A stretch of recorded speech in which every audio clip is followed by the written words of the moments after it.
Bonjour et bienvenue dans ces 5 minutes d'information. Patrick Hachi était cette semaine dans la région du sud de Comoé. Outre l'inauguration du tout nouveau CHR d'Aboisseau, le chef du gouvernement s'est rendu dans une plantation de palmiers avant de visiter une usine artisanale de production d'huile de palme. Vous le voyez là en image. C'est là que le Premier ministre a réaffirmé la volonté d'industrialisation des principaux pôles de développement. Le témoignage d'Alexis Ouedraogo dans le 13h. La pluie a encore tué. Hier matin, la forte pluie qui est tombée sur Abidjan a occasionné des inondations, des éboulements et des pertes en vie humaine. 4 morts recensés, 4 autres personnes blessées à Tekoubé, 2 disparus à Yopougon au nord d'Abidjan. Les autorités appellent à une vigilance totale et absolue.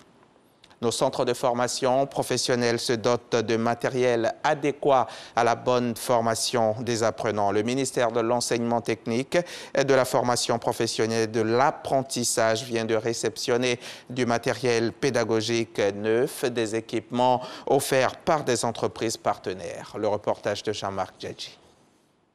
Au centre de perfectionnement au métier de l'automobile, l'ambiance est conviviale. 3 moteurs d'automobile de dernière génération et une boîte à vitesse répondant aux exigences des technologies sont offerts aux établissements de formation professionnelle. Donateurs, ces 2 entreprises partenaires s'engagent à accompagner le ministère dans la promotion du capital humain de qualité. Nous recevons des étudiants que nous embauchons, mais qui sont à des années-lumière en arrière par rapport à la technologie des véhicules que nous recevons à ce jour. Donc, aujourd'hui, l'objectif est de réduire le gap entre la qualité de l'enseignement et la technologie actuelle. Le bon diagnostic est indispensable pour la maintenance des véhicules. L'outil que nous offrons là va permettre de rendre encore le technicien plus performant en étudiant ce qu'on appelle les valeurs de fonctionnement en temps réel.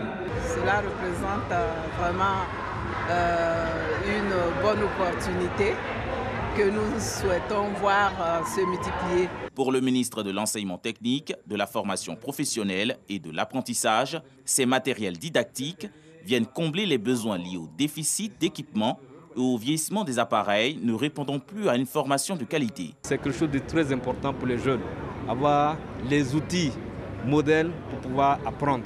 Aux enseignants aussi, pour pouvoir faire les formations. Je crois que nous allons poursuivre sur l'instruction du Premier ministre et ses efforts de sorte à équiper progressivement tous les établissements d'enseignement technique et professionnel en outils modernes, de sorte que, comme le souhaite le président de la République, une grande partie des jeunes aujourd'hui puissent aller vers l'apprentissage, vers la formation au métier. Le gouvernement souhaite accroître significativement le taux d'insertion professionnelle des diplômés. À ce titre, des réformes et des projets de réhabilitation de 10 centres techniques sont engagés en vue de réadapter la formation au marché de l'emploi.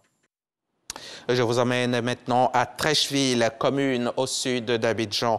Il s'y est tenu récemment la 3e édition de Trèche Economia, le forum économique de la commune, forum qui vise à présenter les opportunités de cette commune, donc des opportunités d'investissement et de développement, de quoi inciter les entreprises à s'y installer durablement et à surtout pérenniser leurs activités en œuvrant bien entendu au bien-être de la communauté. On verra cela avec Astou Touré Dagnogo dans le 13h.